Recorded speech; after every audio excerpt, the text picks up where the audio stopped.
Ang kwentong ito ay hango sa totoong buhay. Karanasan ito ni Pupoy. Taong 1980. Hulita, Leyte.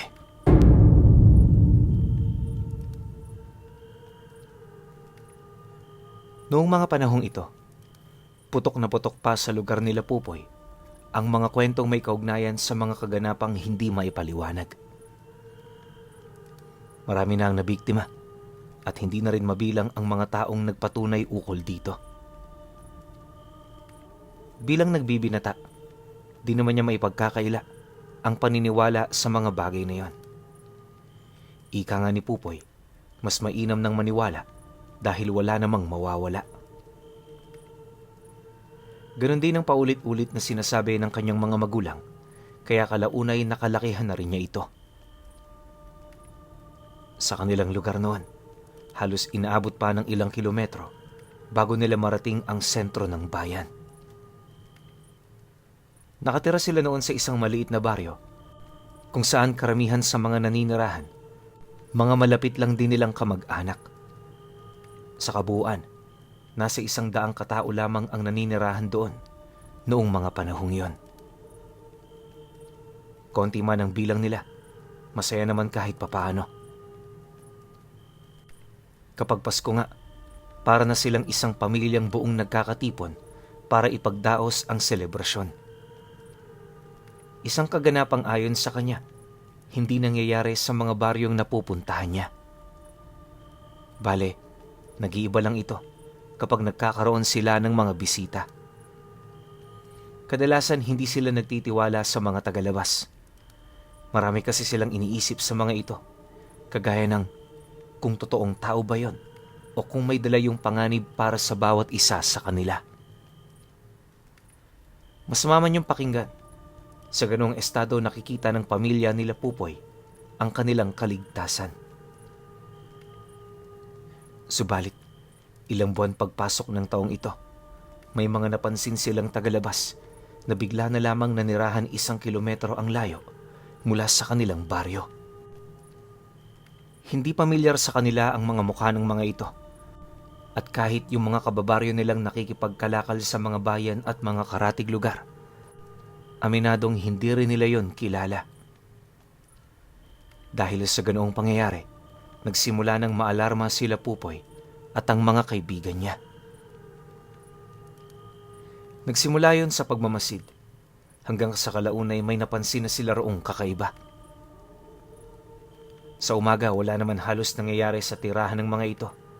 Pero kapag sumasapit ang dapit hapon, napapansin nilang nagkakaroon yun ng pagtitipon sa malawak na patag na lugar kung saan nakatirik ang kanilang mga tahanan. Dagdag pa ni Pupoy na, hindi lang doon nagtatapos ang lahat dahil paglubog ng araw, nagsasagawa yun ng mga ritual. Ritual na binubuo ng mga pagsigaw at mga kakaibang pamamaraan ng pagsamba. Matapos nun, babalik sa katahimikan ang lugar nila. Makailang beses na ring naranasan nila Pupoy ang ganoong pangyayari, pero kapag tumatahimik na ang buong paligid, wala na talaga silang nakikitang taong umaaligid sa lugar na yon. Pagkaraan pa ng 1 oras, magsisimula ng gumala sa lugar. Ang mga baboy ramong animoy nagmula sa mga kabundukan.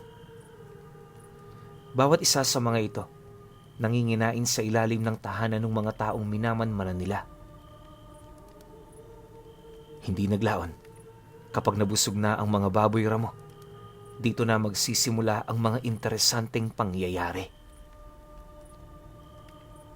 Makalipas lang kasi ang ilang minuto, mabubuhay ang mga siga sa loob ng bahay kahit wala naman silang nakikitang nagsindi nito. Matapos nun, magsisimula na ang pagiging maligalig ng lahat ng hayop na naroon hanggang sa makarinig na sila ng malalakas na pagkumpas ng mga pakpak. Isipin niyo, pinuno, wala sila noong nakikita pero malakas ang kanilang kutob, mga aswang ang nararamdaman nila. Dala naman ang takot ng grupo nila Pupoy, agad naman nilang pinagplanuhan ang paglusob sa mga ito. Kahit hindi nila yon nakumpirma, hindi na sila nagdalawang isip pa na magdesisyon na paslangin ng mga nilalang na yon. Linggo at buwan pa ang lumipas. Mas lalong dumami ang naranasan nilang hindi kaaya-ayang pangyayari. Unti-unti na ring bumabaho ang hangin hanggang sa tuluyan na itong masakop ng hindi kaaya-ayang amoy. Ayon kay Pupoy, nakakalanghap lang sila noon ng sariwang hangin kapag may sumimoy ng malakas mula sa bundok. Habang tumatagal, nagiging madalas na ang pagkakaroon sa kanila ng epidemya hanggang sa tuluyan na itong hindi maatim ng kanyang mga kasama. Alinsunod sa napagkasunduan, di na sila nagdalawang isip na ihanda ang kanilang mga armas. Lahat ng kalalakihan sa kanilang may kakayahang lumaban, nagdesisyon ng sumama sa pangkat nila. Napagtanto kasi ng mga ito na kinakailangan na talaga nilang kumilos. Sa kabuuan, inabot ng 16 kataong kanilang grupo. Karamihan sa mga ito mga mamumundok na ang tanging alam lamang ay pangangaso ng mga hayop. Hindi naman ito naging problema para kay Pupoy, lalo pat alam niyang malalakas ang mga ito. Sa pagsapit naman ng gabi ng kanilang napag-usapan, doon na sila nagsimulang magpaalam sa kanilang mga mahal sa buhay. Pakiramdam niya noon, para silang mga kawal na makikipagdigma. Nakakatakot man yun para sa kanila. Alam nila sa kanilang mga sarili na yun na lamang ang kanilang magagawa. Hindi naglaon. Nang makalayo na sila sa kanilang baryo, dali-dali naman nilang tinahak ang masukal na kakahuyan. Sa abot ng kanilang makakaya, itinago nila ang kanilang pangkat sa mga nagsisilakihang puno upang hindi sila matiktika ng kanilang mga kalaban.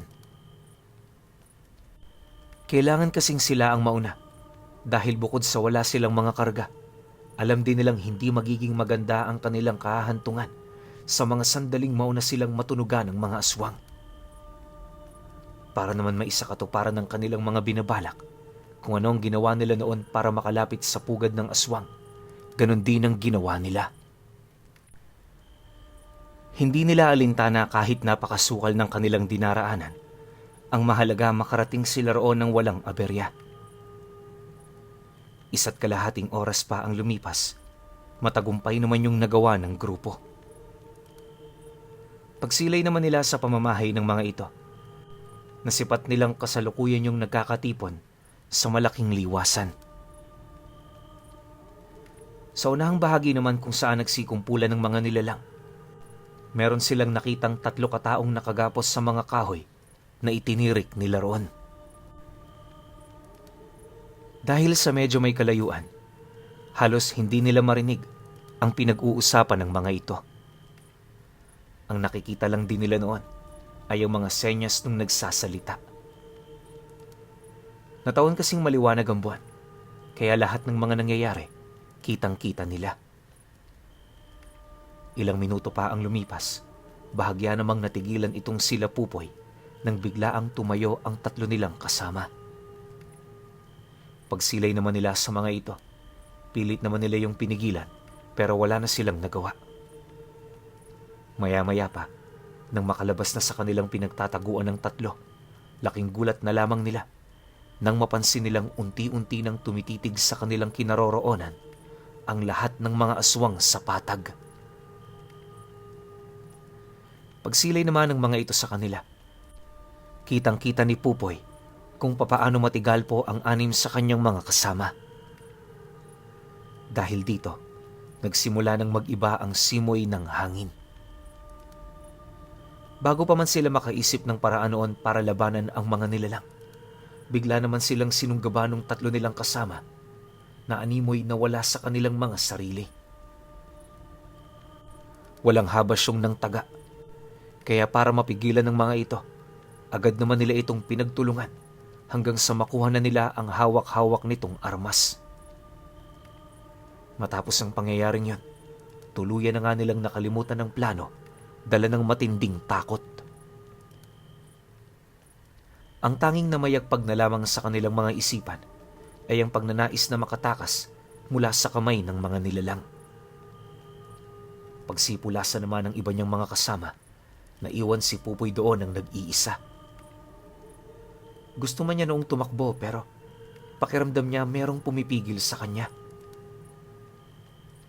Maya-maya pa, pagsigawan naman ng mga kasama niya, may narinig siyang bulong sa kanyang isip na nakapagpabalik ng kanyang lakas.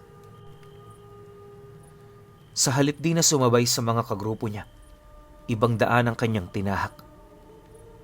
Mas pinili niya noong pumanhik sa pinakamalapit na bundok para makapagtago.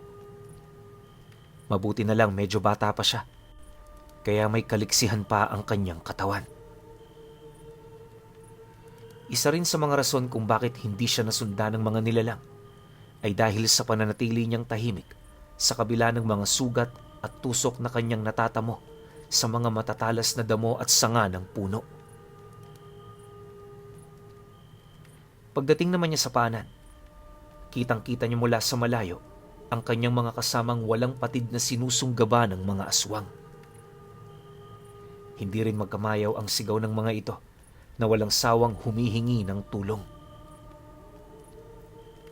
Lumipas ang kalahating oras, tuluyan na ngang nanumbalik ang katahimikan sa buong paligid. Dahil dito, inakala naman ni Pupoy na ligtas na siya, pero nang akmang susubukan na niyang umusad patungo sa kabilang ibayo, may napansin siyang binti ng matanda na nakaupo malapit sa kanya. Sa puntong yan, agad naman siyang nakaramdam ng matinding kaba, dahilan para manginig ang buong pagkatao niya. Gayunpaman, marahan niya itong sinipat hanggang sa kalaunay bumungad sa kanya ang isang matandang lalaking may namumulang mga mata. Nakatingin yun sa malayo at sa estado nito parang may malalim yung iniisip. Ramdam din niyang hindi yun nababahala sa armas na hawak niya. Indikasyon na kayang-kaya siya nitong patayin anumang oras at pagkakataon. Sa pagtitigan naman nilang dalawa, agad naman niyang napansin ang mga pangil nito na nagtatago sa pisngi. Ayon kay Pupoy Pinuno, ang mga aswang pala kakaiba ang balat. Sa sandaling na sinaga ng liwanag ng buwan ang kanilang muka, maaari mo nang maaninag ang bungo nila at ang mga ngipin nilang nagtatago sa likod ng kanilang mga pisngi. Dagdag pa ni Pupoy na sa dinami-rami ng kanyang mga nasilayan noon, isa yon sa hindi niya makakalimutan. Pagngiti naman sa kanya ng matanda, nagpakilala ito bilang pinuno ng pugad. Dagdag pa nito na alam niyang si Pupoy ang pasimuno ng lahat, kaya nagdesisyon siyang personal yung kaharapin. Nabanggit din ng matanda, hindi sila magkalibel pagdating sa lakas, kaya wala siyang dapat na ipag-alala. Di kasi yun mahilig pumatay ng tao, lalo na kung wala man lang itong kalaban-laban. Mariin din itong inilahad, may mga nais lamang siyang malaman sa kanya bago siya nito tuluyang pakawalan. Obligado kang sagutin ang bawat tanong ko, dahil ito ang magiging tulay mo para makatakas dito ng buhay. Hindi ako direktang pumapatay ng tao, iho. Maliban na lang kapag nainsulto o ginalit ako. Ngayon, simulan na natin ang mga tanong. Bakit mo kami pinamamanmanan sa mga kasama mo? Ano ang nagawa naming pagkakamali sa inyo? Pagtatapat pa nito na, sa unang araw ng pagmanman nila Pupoy sa lugar nito, alam na nila kung ano ang kanilang pakay. Ngunit dahil sa itinuturing nila yung kalugar, nirespeto nila ang bawat kilos nito kahit medyo naiirita na sila. Sinubukan nitong palagpasin ng lahat, pero nung matunugan nila ang paghahanda ng grupo nila Pupoy, nagdesisyon na silang lipulin ng mga ito. Ayaw na ayaw yung mangyari ng matanda, pero sa pagkakataong yun, aminado itong wala na siyang pagpipilian. Sa pagpapatuloy naman ng pagtatanong nito, maingat at tapat naman niya yung sinagutan.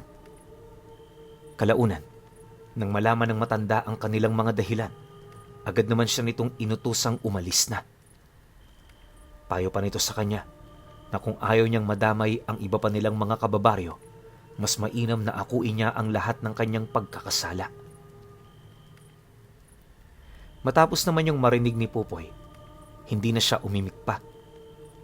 Ang ginawa niya, kumaripas na siya ng takbo dahil sa napansin niyang marami na sa mga kalahi nito ang mabilis na lumalapit. Pagsuot niya sa kakahuyan, direkta naman niyang tinahak ang daan patungo sa kabilang ibayo ng bundok. Kahit alam niyang malayo na siya sa lugar nila, hindi na yun importante. Ang tanging iniisip kasi noon ni Pupoy ay ang sarili niyang kaligtasan. Sa kakatakbo at kakatakbo niya, kalaunay napadpad siya sa isang tagong sityo. Tahimik na ang lugar na yon dahil sa kalaliman ng gabi. Ang tanging sumalubong din sa kanya rito ay yung mga malalaking aso na kalimitang bantay ng mga bahay. Nang makaramdam naman ng kaligtasan nitong si Pupoy, unti-unti na niyang napansin ang malalim niyang mga sugat sa binti, braso at tiyan. Sa isang iglap, nakaramdam siya ng matinding panghihina. Marami na rin kasing dugo na wala sa kanya, dahilan para mas lalo pang mandilim ang kanyang paningin. Sa puntong yon, kahit wala siyang ideya sa lugar na kanyang napuntahan, pinilit niyang kumatok sa mga bahay-bahay na kaya niya pang marating. Mabuti na lang may nagbukas ng pinto sa kanya. Nang masipat siya ng lalaking naninirahan dito, agad naman siya nitong pinapasok kahit wala itong ideya kung sino siya. Paghiga naman noon ni Pupoy sa sala, tuluyan na ring nawalan siya ng malay. Kinabukasan, nadatnan niya ang kanyang sarili na punong-puno ng benda. Hindi na rin niya noon maikilos ang kanyang katawan dahil sa tindi ng pinsalang tinamo niya. Makalipas pa ang ilang minuto, nang mapansin naman ito ng taong tumulong sa kanya, dali-dali naman siya nitong nilapitan para kausapin. Para naman malaman ito ang lahat, ito na muna ang naunang nagtanong ukol sa kanya. Nang makilala na siya nito, dito na nito tinanong ang mga dahilan kung bakit siya nalagay sa ganoong sitwasyon. Ayon sa lalaki, hindi maganda ang naging lagay niya noong gabi at maswerte na lang siya dahil yon ang nahingan niya ng tulong. Kung nataon kasing walang kaalam-alam pagdating sa panggagamot ang kanyang nalapitan, paniguradong hindi na siya masisikatan ng susunod pang araw. Matapos naman itong marinig ni Pupoy, abot langit naman ang kanyang pasasalamat dito. Nais pa sana niyang pagtaguan ng lalaki pero kalaunay napilitan na rin siyang umamin. Nang mailahad na niya ang lahat-lahat, napansin naman niyang parang nagalit ito. Hindi niya mawaring ibig nitong palabasin pero pakiramdam niya gusto nitong ipaghigante ang kanyang mga kasama. Huli na nang malaman ni Pupoy, pinuno pala ng isang mersenaryong grupo ang lalaking yon. Hindi lang din ito basta-bastang mersenaryo, sa kadahilanang ito ang pinakamalakas na pangkat sa kabuuan ng Hulita. Sa grupo nila, hindi na mabilang ang mga natumba nilang mga aswang, ganun din ang mga gabunan. Dagdag pa ng taong yon, lahat pinapatay nila, basta ba'y nakagawayan ng pagkakasala sa mga taong unang lumapit sa kanila. Yun nga lang, bago sila kumilos at magtrabaho, kinakailangan nila ng matinding kabayaran. Mga salaping halos tanging ang mayayaman lamang ang makakapagbigay. Nang marinig naman ni Pupoy ang sinabi nito, doon na siya nawala ng pag-asa na humingi ng tulong sa taong yon. Naisip niya kasing sobra-sobra na ang naitulong nito sa kanya, kaya nakakahiya nang humingi pa ng panibagong pabor. Nang mapansin naman ng lalaki ang mga bagay na kanyang iniisip, bahagya naman siya nitong tinapik sa kanyang kaliwang balikat, sabay wika sa kanya ng, "Huwag kang mag-alala, tutulungan ka namin ng libre. Bigyan mo lang ako ng 3 araw para makapaghanda. Mas mainam ding umuwi ka na muna sa inyo para naman kahit papaano hindi mag-alala ang mga magulang mo. Ayos ba yon? Dahil sa sinabi nito, pinili naman niyang sumang-ayon. Noon ding araw ng kanilang pag-uusap, dinala siya nito pabalik sa baryo nila. Pagsilay naman sa kanya ng mga taga-baryo, laking pasasalamat na lamang ng mga ito, gawa ng kahit papaano meron pang nakaligtas sa kanilang grupo. Pagpasok naman ni Pupoy sa loob ng bahay, doon niya narinig ang kasalukuyang nangyayari sa kanilang lugar. Ayon sa kapatid niya, noong araw na umalis sila, nagsimula na ring magparamdam ang mga nilalang na yon. Kahit umaga nagmamasid ang mga ito, na para bang meron itong hinahanap. Dumaan pa ang mga araw, mas lalong tumindi ang mga pangyayari sa kanilang lugar.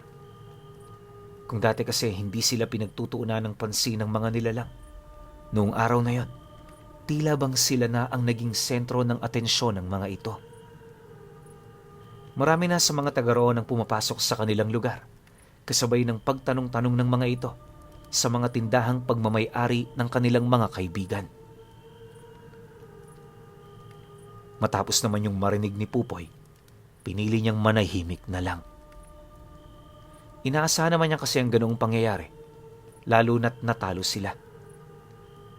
Ayon sa kanya, sa unang gabi ng kanyang pananatili sa kanilang pamamahay, ramdam niya talaga ang pananalasa ng mga ito. Halos kalahati ng gabi, pabalik-balik yun sa bubong ng bahay nila. Animoy naghahanap ito ng butas na pwede nitong mapasukan. Hindi lang yon, may mga naririnig din silang mga pagkatok, kalakip ng mga paghagigikan sa labas ng bahay. Dahil sa ganoong pangyayari, may mangilan-ngilan na rin sa mga taga roon ang piniling lumayo. Akala kasi ng mga ito inuunti-unti na sila ng mga nilalang na yon. Sila Pupoy noon gustong-gusto na ring umalis sa lugar pero di yun maaari. Bukod sa wala silang ibang mapupuntahan, di na rin sila kilala ng mga kadugo nilang nakatira sa bayan.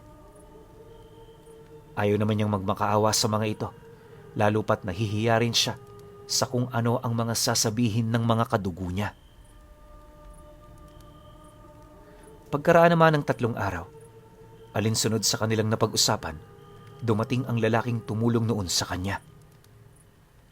Sa likod nito, naroon ang 7 kataong may daladalang mga bayong na binabalot ng puting tela.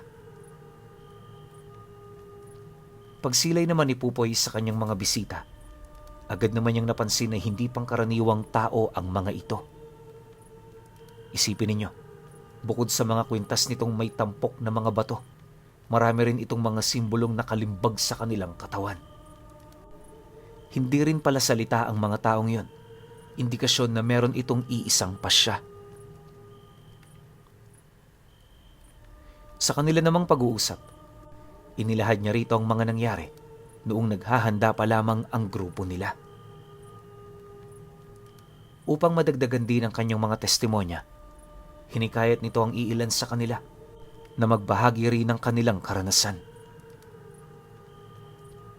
Matapos naman itong marinig ng mersenaryo, agad naman itong inutusan ng mga kasama nito na magbantay sa bukana ng baryo. Yun nga lang, sumapit na lamang ang hapon na kapagtatakang wala pa ring bumisita. Kahit yung mga kaibigan ni Pupoy, medyo nagtataka na dahil sa mga ganung oras dapat marami na sa kanilang dumadayong aswang. Nang mapansin naman yun ng pinuno ng mga mersenaryo, inabisuhan siya nitong wag na munang pansinin ang tungkol dito. Dagdag pa nito na, iwasan na nilang mag-alala dahil sila na ang bahala sa mga nilalang na yon. Nang marinig naman niya ang sinabi nito, tumangulang naman siya bilang pagsang-ayon. Pagkatapos naman nilang mag-usap, agad namang umalis ang grupo para dayuhin ang mga aswang na umubos sa kanyang mga kaibigan. Gusto niya sanang sumama sa mga mersenaryo pero di niya yun nagawa, buhat sa sariwa pa ang kanyang mga sugat. Sa pagsapit naman ng gabi, pansamantalang nagambala ang kanilang pamamahinga matapos nilang makarinig ng malakas na sigaw ng tao sa tabi ng daan malapit sa sentro. Alam nila Pupoy na hindi lang boses ng isang tao ang tinig na yon, kaya dali-dali naman nilang binuksan ang kanilang mga bintana. Pagsilay naman nila sa labas, tumambad sa kanila ang mga mersenaryo na merong hawak-hawak na mga nilalang. Kahit nasa totoong wangis ang mga ito, nakapagtatakang hindi nito magawang mapangibabawan ang kanilang mga lakas. Paulit-ulit ding kinakalmot ng mga aswang ang mga mersenaryong nakahuli sa kanila, ngunit hindi man lang yon tumatalab. Pagsilay naman ng lalaking tumulong sa kanya sa mga pinaggagawa ng mga ito, agad naman itong inutusan ng kanyang mga kasama na walang awang bugbugin ng mga nilalang. Nang marinig naman ito ng mga panauhin, ora mismo tinupad nila ang utos. Sa bawat paglapat ng kanilang mga kamao sa katawan ng mga ito, nagdudulot ito ng matinding sakit at pinsala. Kalaunan, nang hindi pa makontento ang mga mersenaryo, ginamitan na nila yon ng malalaking piraso ng kahoy. Pagsipat naman nilang nag-aagaw buhay na ang mga ito, taimtim na nilang sinimulan ang usal para sa sansinukob. Sa isang iglap, nakapaglikhayo ng isang espiritual na palaso na nagbabaga. Yon ang ginamit ng mga mersenaryo para tuluyang sunugin ang kaluluwa ng mga ito. Pagkatapos nun, tumahimik na ang gabi. Kinabukasan, ganun pa rin ang nangyari. Paulit-ulit ang naging sistema sa kanilang lugar hanggang sa nasanay na rin sila. Hindi naglaon. Nang mahuli na ng mga ito ang matandang gabunan, nagdesisyon ng mga mersenaryo na siya ang bumawi sa buhay nito. Naniniwala kasi silang karapatan yun ni Pupoy bilang nag-iisang nakaligtas sa kanilang pangkat. Dahil sa nais nito, wala naman siyang nagawa kundi ang sumunod. Pagharap naman niya sa matandang yan, laking gulat na lamang niya nang mapansin niyang parang wala itong takot sa kamatayan. Kahit kasi bugbog sarado na nakangisi pa rin ito, animoy nagtagumpay siya sa kanyang binabalak. Pagharap naman nilang dalawa, agad naman niyang napansin ang tindi ng pinsalang pinagdaanan nito. Naniniwala rin siyang hindi na yun mabubuhay pa, dahilan para tanggapin na nito ng buong buo ang kamatayan niya. Bago rin sinimula ni Pupoy ang kanyang naisip na gagawin, narinig niyang nagwika sa kanya ang matanda kahit na nanghihina. Gawin mo na. Huwag ka nang magdalawang isip. Kalaban mo ako. Hindi mo ako dapat kaawaan. Nang marinig naman niya ang sinabi nito, buong puwersa naman niyang hinugot ang daladala niyang punyal. Pag-unday naman niya rito ng saksak sa may bandang dibdib, bigla naman siyang natigilan nang mapansin niyang hindi man lang ito lumapat sa balikat ng nilalang. Nang mapansin naman ito ng pinuno ng mga mersenaryo, meron itong binulong doong mga kataga bago siya nito utusang saksaki ng matanda. Dahil sa sinabi nito, agad naman yung isinakatuparan ni Pupoy at laking gulat na lamang niya nang tumagos nga sa katawan ng nilalang na yon ang kanyang sandata.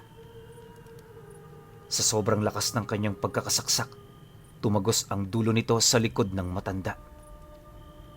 Sapul na sapul din ang patalim niya ang puso ng nilalang. Kaya segundo na lamang din ang itinagal nito bago yun tuluyang bawian ng buhay. Matapos ang mga pangyayari, parang basura namang itinapon ng mersenaryo ang bangkay ng matanda. Sa pagbalik ng katahimikan sa kanilang lugar, nagsimula na rin yung mag-impake para bumalik na sa kanilang mga tirahan. Bago rin yun umalis, inabisuhan siya nitong wag na nilang uulitin ang kanilang mga ginawa dahil hindi nangyayari ng madalas ang swerte. Nang makapagbigay na yon ng payo sa kanila, tuluyan na rin itong nilisan ang lugar nila. Mula noon, hindi niya nakita pa ang mga mersenaryo.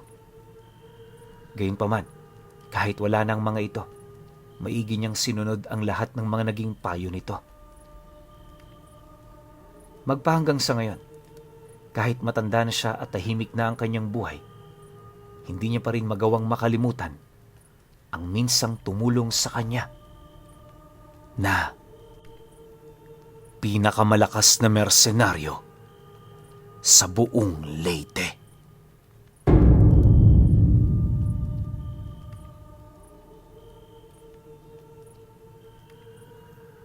Okay. Opinyon ko sa kwento. Sobrang swerte lang ni Pupoy kasi pinaunlakan siya nung pinakamalakas na mersenaryo. 'Di ba? Kasi kung hindi siya pinaunlakan nun, malamang sa malamang hindi siya makakaganti. Pero alam nyo, swerte din ni Popoy kasi pinalaya pa siya nung aswang eh. Kung iba-ibang aswang yon, malamang kinatay siya kung saan siya nakatayo, kasama ng mga kaibigan niya. Pero hindi. Feeling ko, kaya nangyari yon, kasi ginamit siya o ginawa siyang instrumento ng Diyos para papuntahin dito sa mersenaryo para tapusin na kung ano man yung gustong gawin ng mga aswang na yon. Kasi nagsisimula na silang dumami. Nagtayo na sila ng baryo. So ibig sabihin, dire-diretso na yan, dadami na yan. Ang susunod nilang sasakupin, yung baryo na ni Pupoy. So habang maaga pa abuti, matatapang tong sila Pupoy, inunahan na nila. Yun nga lang, dahil sa wala silang alam, pagdating sa mga lihim na karunungan, warak sila. Tas nung lumapit naman si Pupoy sa mersenaryo, tinulungan siya. Pero kayo ba, mga taga Leyte, sasang-ayon ba kayo na ito ang pinakamalakas na mersenaryo? Kasi parang yung kwento ko lang din yan kagabi. Marami pa tayong hindi nababanggit na iba't ibang klase ng kwento sa mga channel natin. So mahirap magsalita ng tapos. Pero para sa akin, itong mersenaryo na to napakatindi na nito. Pero paano kung iba yung kalaban nila? Paano kung maraming gabunan? Maranhig, amalanhig. Ibang usapan na rin yun. 'Di ba? Sa akin lang yun ha. Kayo pa rin. Kung may opinion kayo sa kwentong ito, comment nyo lang sa baba. Yun lang. Hanggang sa susunod na kwento. Salamat. Gandang umaga, gabi, o kung nasan man kayo. Meron tayong iaalok sa inyo na bago. Alam nyo, kung meron na kayo nito, Gumamela Celis, 10 Elements, tapos yung mga dignum natin na medalyon, San Benito. Sobrang gandang i-partner nito, lalo na kapag magdadasal kayo. Ano ba to? Ito yung tinatawag namin bago ngayon na insenso ni Pinuno. Ito yung packaging niya. Ito siya. At ito yung pinaka mismong insenso. Yan. Tapos kung mapapansin ninyo, dyan sa YouTube channel ko, sa Ang Pinuno, meron shorts dyan na tungkol dun sa kamay ni Jesus, dun sa Bicol. Dito ko kinuha yung concept nun. Nakalagay siya rito sa golden pouch natin. Ito siya. Yan ang ganda oh. Yan oh, di ba? Kuwang-kuha niya. Yung nasa kuweba, nung napasukan namin. Yung kuweba na yun, yung kamay ni Jesus doon, tuwing mahal na araw, kinukwento nung tour guide namin na maraming albularyong pumupunta ron para magpabendisyon ng mga karga nila o kumuha ng mutya. Doon ko nakuha yung concept na yan, di ba? Ang ganda. Ano ba silbi nito? Ito yan. Kapag magdadasal kayo, pinakamagandang araw, Tuesday, Wednesday, Saturday, tsaka Friday. Pinakamagandang oras, kayo na bahala. Pero pinaka-the best para sa akin talaga, alas 6. Kahit sino naman sa inyo siguro alam na yan. Lalo na yung mga talagang nagpa-practice, yung mga talagang nagdarasal para sa lihim na aral. Alas 6 talaga yan. Ito yung pinaka-insenso natin. Yan siya. So kahit nasa loob kayo ng bahay, kahit nasa opisina kayo, pwede nyo sindihan to. Kasi ito nyo siya lalagay. Yan. Tayo nyo ganyan. Check nyo. Habang nakasindihan, sabayan nyo na ng dasal. Lalo na nga yung sinasabi ko kanina, yung may mga Gumamela Celis, to, saktong-sakto yan, to yung pinapakain nyo to ng dasal. Sabayan nyo yung pagsindi ng insenso. Kahit hindi naman araw-araw, kung kailan lang yung libre nyong oras, o yung magandang araw para sa inyo, the best siyang i-partner, lalo na sa mga karga niya yan. Tsaka yung mga kumuha rin sa amin ng mutya noon, pwedeng-pwede nyong i-partner yan. Bango. Yan. Tsaka kahit wala kayong orasyon, kahit wala kayong dasal, wala kayong kailangan dasalan, sindi lang kayo sa bahay niyo nito. Araw-araw kahit alas 6. Lalo na kung yung bahay ninyo may mabigat na problema, puro negative energy, sobrang ganda nito, pampataboy.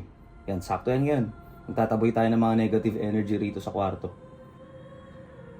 Ayan, kaya kung interesado kayo, yung link neto nasa baba lang ng video na to, tsaka yung ibang link nasa description ko lang. Makikita nyo yan. Click nyo lang yun. Yan, makakabili na kayo yan. 20 pieces nga pala to. Kaya sobrang tagal nyo itong gagamitin. Lalo na kung once a week lang kayo magdadasal. Basta depende talaga sa paggamit ninyo. Yun lang. Salamat.